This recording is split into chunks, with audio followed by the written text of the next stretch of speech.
Introduce him now. Okay. We'd like to thank everybody for coming out and coming to the T-Mobile Sky Lounge. We have G-Eazy in the building, so everybody make a little noise.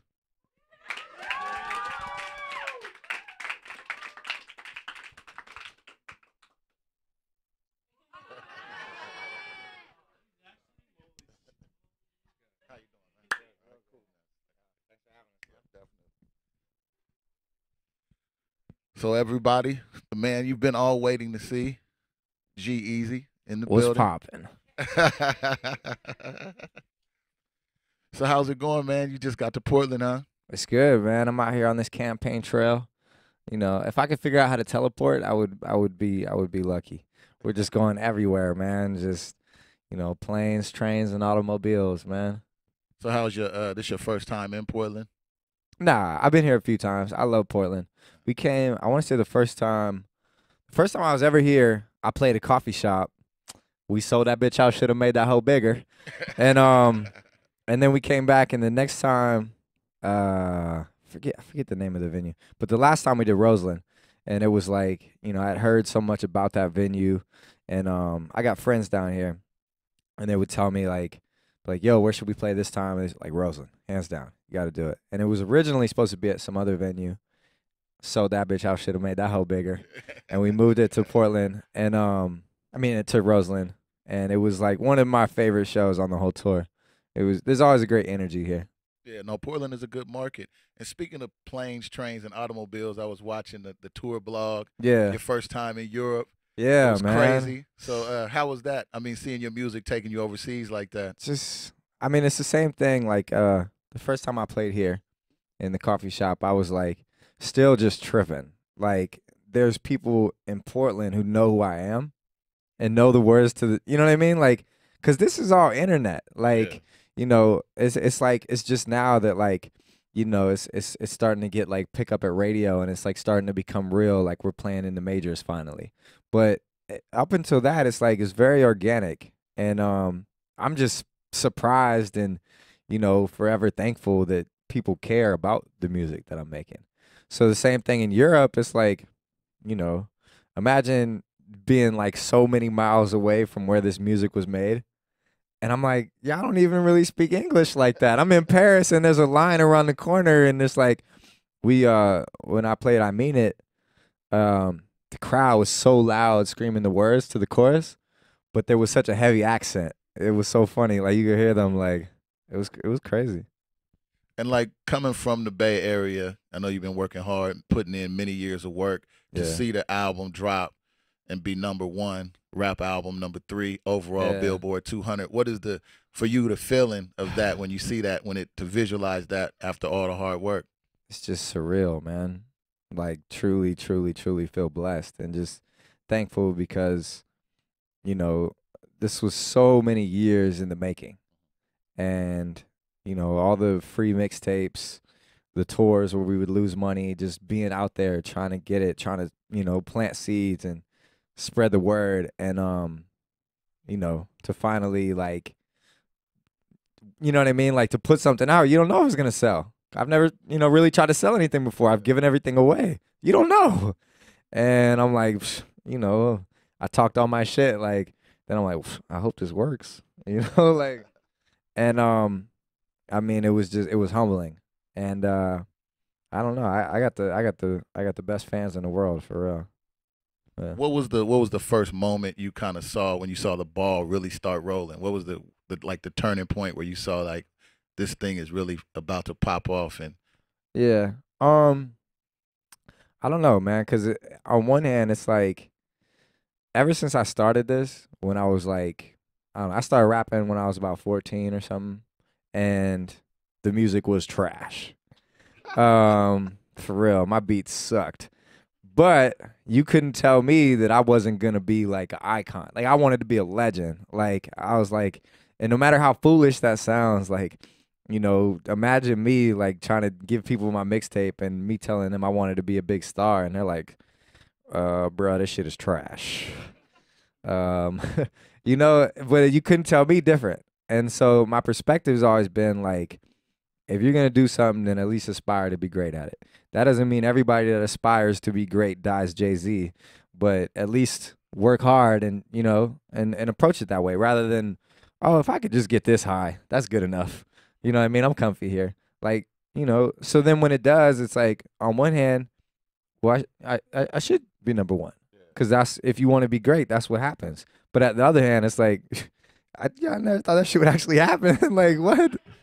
So it's this duality of like, confidence in something you believe in, but actually like at the same time, just being surprised. Like, And where do you see it going from here? Like, what's the, when you say you want to take it to the top? Where do you see it going from here?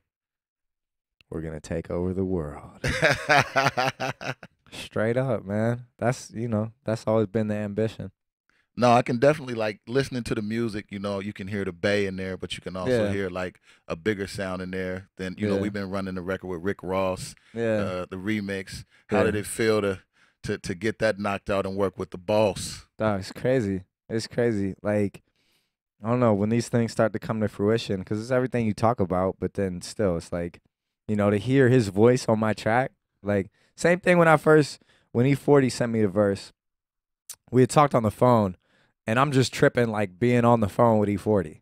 Like, I'm bugging out, like yo, like E40's really on the phone. Like, I'm tripping. And and he was like, man, I love the song, man. You telling stories on there, family. You feel me? I'm gonna do my verse tonight. We could do the video tomorrow. You feel me? It's Nathan. And I'm like, oh my God. And I don't know. It took him a minute to do the verse, and I finally got it, and I heard it, and I was like, I started tripping, like, man, is he gonna do it? Like he said he was. Like, is he gonna do it? Like, man, like, does he really not like the song? Like, and then I got it, and just hearing like these people I look up to like rap on my songs is just surreal. It's crazy. What is the now that the ball is seriously rolling? What's the hardest part of the whole thing? You know what? And this sounds kind of crazy and maybe counterintuitive, but I think there's a real thing that happens where sometimes you can get afraid of success, afraid to be great, like afraid, because all of a sudden now people are watching, and they're like, okay, what is he gonna do next? Where does he go from here? You know what I mean? Like, all right, you talked all this shit, what's up? And you just continue to go. Like, you can't ever like get caught up in your head or nothing. It's like, this is all I know how to do. This is what I love to do, is to make music. And I'm gonna do it, and you can't tell me no, and I'm gonna just keep grinding and keep going hard. And and as crazy as that sounds, it's like, I think sometimes you see people get caught up in that, you know? So it's hard fighting with the success and Yeah, and just, maintaining and keeping your head on straight. Like, I've never been this tired in my life. That's why I drink coffee all day long. And you just, like, I remember a year or two ago, I'd just be at home chilling. Like, I haven't spent more than like 2 nights in a row in my bed in 6 months, a year, I don't know. And you're just always going, whether it's an interview here. We came from Seattle this morning. I fly to New York on a red eye tonight. I'm making my late night TV debut on Seth Meyers. And then we go back to San Diego for a show right after that. And then we go up to LA to record for a couple days. And it's like, you just go, go, go. And the thing is, you can't get tired, and you just got to keep maintaining, and just not think about it. Like, I don't know. no, definitely. I know it's a lot of young ladies in here. What's something that some of these people might not know about you that they might, something interesting? Because they're all sitting in the front, like, intrigued and. I don't know. You want to ask a question or something? How about you? You want to have a conversation? Are you from Portland, born and raised? Yeah? Yeah. I like Portland. I like it here. I can't wait to come back on tour. Yeah. We're looking for a place to go to dinner tonight. Where should we go? What kind of food do you like? Well, I was thinking macaroni and cheese. I've been to Montage before. I like that place. Have you been there? I've been in Montage, yeah. Yeah. God, mac and cheese. I was gonna say Montage. I know Departure's cool at the Nines. Yeah. It's swanky and it's cool. Well, she wants in on this conversation. Oh, Screen Doors, amazing. Look at she mac just and snatched cheese. your mic like Taylor Swift. She said, yeah, you know about great mac and cheese and all, but I know the greatest of all time. I'm gonna let you finish. I'm going to let you finish about that mac and cheese, but... Screen Door. Screen Door. Best soul food ever. It's amazing. Oh, best soul food. Okay. Are you going to come with us? Sure. All right. Yeah, we'll just move the party to Soul Door after this. That's just, yeah. Screen Door. That's definitely a good recommendation. Yeah. Anybody else have any more questions? Any questions? I know you Don't guys get shy now. Yeah, you can drive here to not ask a question or anything. I had a question too. I wanted to know what music of yours, or like what song or whatever beat, I don't know, but what of yours that you're most proud of? Let me think. Downtown Love is probably I'm most proud of that on the album. Like, of all the songs on it, like, definitely spent the most time on that song, like redid the drums like 100 times, like went back, like made that whole outro section, and it's just, I feel like that song is like the most I don't know, like connects and resonates on a powerful, like, emotional level and tells a story. It's probably my favorite on the album. Yeah. We're planning the music video for it right now. I can't wait to shoot that. I love making music videos and just trying to, bring songs to life and, take a different approach to them than you normally would. Like, you'll never see me make just like a cliche, typical music video. You know what I mean? Purple swag. What's poppin'? Shit. I actually had two questions. One, did growing up in New Orleans before you moved to the Bay, did that influence your sound at all? Swoop. Nah, I grew up in the Bay and then I moved to New Orleans. Oh, my bad. Nah, that's all good. In the Bay, most definitely. I mean, like, if I would like for this music to disappear off the internet. I hope it doesn't live anywhere. Actually, anybody who has that CD, I wish they would go light a fire in their living room and throw the CD into it. But I put out a lot of mixtapes when I was growing up, and it all sounded like, I was just trying to be a young hyphy rapper. And it all sounded, this was the mid-2000s when, like the hyphy move. There was an era in the Bay where Tell Me When to Go was the biggest thing in the world, and Keek the Sneak was popping, and, you had all this local stuff coming out of the Bay, and that's what all I was inspired by. I didn't care about the mainstream stuff. I wanted to, And then I moved to New Orleans, and it's a completely eye-opening experience. I'm like, you never heard of Keek the Sneak? What? Like, you ain't heard Federation? You ain't heard Turf Talk? Like, y'all don't even show. Y'all don't even see. They're like, what the hell are you talking about? Like, I'm in there with, stunner shades and tall white tees, and they used to have the shirts with the painted faces on them, like a Mac Dre face all painted. They're like, bro, what the hell are you wearing, bro? What's wrong with this guy? I'm from the Bay, bro. What's up? And yeah, I go to New Orleans, and of course that influenced my sound. It's like, just soaking up Southern culture and hip hop. And at that time, you can imagine, I moved there in 07, and that's when Wayne was at the top of the universe. I mean, like, Wayne was in his zone.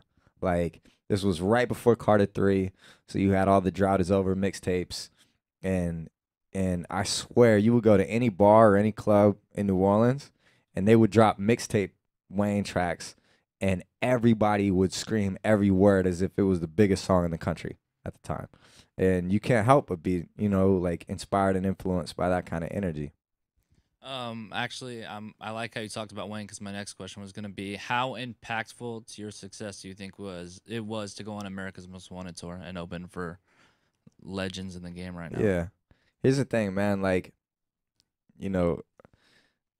being around people of that caliber, like getting to watch Wayne, T.I., Chains every day, all summer long, like, you can't help but learn from them. And these are people that have done it. Like, regardless how you feel about whoever or what, like, respect that these guys are legends and that they've been around forever. And you know how hard it is to come that far. And no one gets that far without being insanely good at what you do, period. And, these are people I look up to like crazy. And, again, it's a perspective thing. Like, I think some people, get to a level and they say, this is high enough for me. I'm comfy here. And then there's some people that, want to swing for the fucking fences. Like, go, why not? And that's how I see it. And getting to watch them, there was like every night, I would take my mental notes and just in the study, and it was like you know, one side of my brain is like complete admiration, and then the other side of my brain is this like burning jealousy of like I want what they have. That's how far I want to go, and that's it. Oh, that's real. That's real. Yeah. That question. I've been listening to you since like 2009, man. Like That's this crazy. is like a throwback question. I used to but- sound like Wayne back then. I used to. oh man, yeah, oh yeah. I wanted to be Wayne so bad. This is like irrelevant to these things happen. But what was your favorite song on the big mixtape? Wow. Like Who was on Throwback. there? Fried rice. Yeah. Yeah. Fried rice. That was a one you had. slapper. That one you had with Bryce Vine too. That one was. Yeah, coming home. Yeah, that's and crazy. then like I had another question. I seen that Hoodie Allen and the album's doing really well, and I'm like really excited Well, that the fans no, are really no, no, supporting no, it. You no. know, I just feel great, man. You know. no, like I know he had like that little sneak diss line in that one diss track he had to whatever to what the fuck is his name? Mike Step. What was about that? What was about that? I don't know, man, but Montage is so good. I can't wait to go eat there today. Shift gears. Yep. I just want to say thank you, man. I've been waiting for so Nah, long to man. even Thank you talk for to being a fan, It's bro. I like really appreciate that. biggest moment of my life. Nah. I'm surprised I'm not That's crying like dope. a bitch right now. Nah, bro. Cheers. Hey, I'm shaking in my shoes right now. thank you man. for the Like, support, brother. Yeah. For real. But that's Thank what we you. do this Thank for, you. man. Seriously, this Nah. is, you know.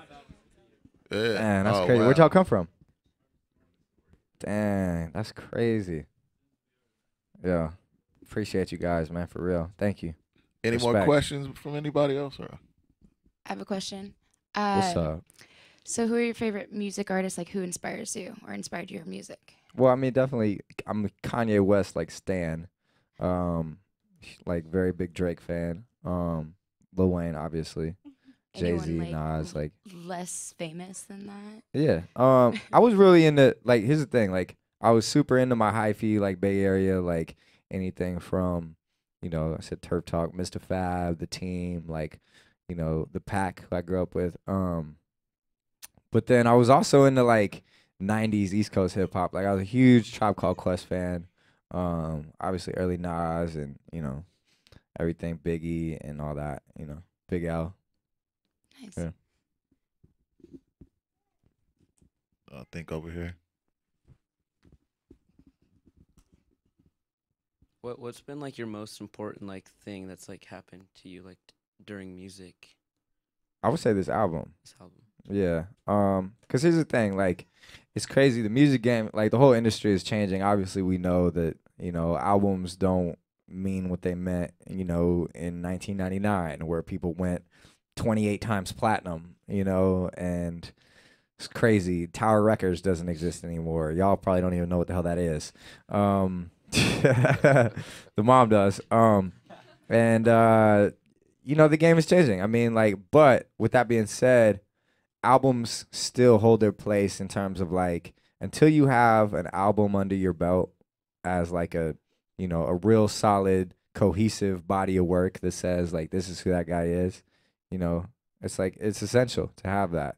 And again, you know, to have the album do well, and, like, it just makes a statement to the world to, like, you know, to do that and make that happen.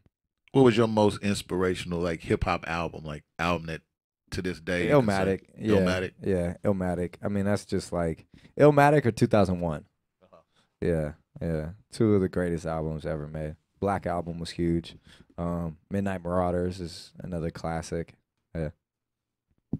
Any more questions? Anybody? So, what is your craziest fan moment? Oh man.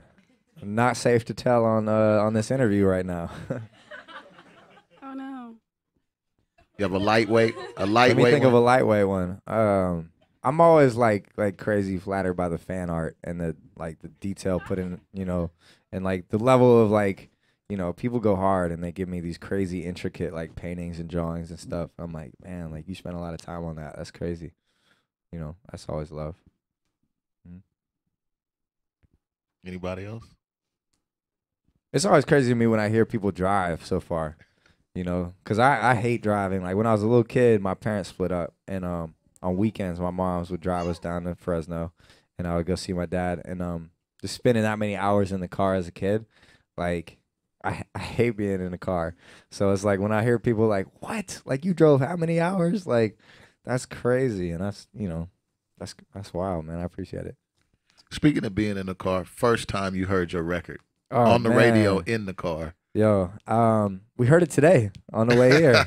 Yeah, that was crazy. I still haven't heard it on FM, but that's just because I haven't like been like, you know, in a city in a car actually just like, you know.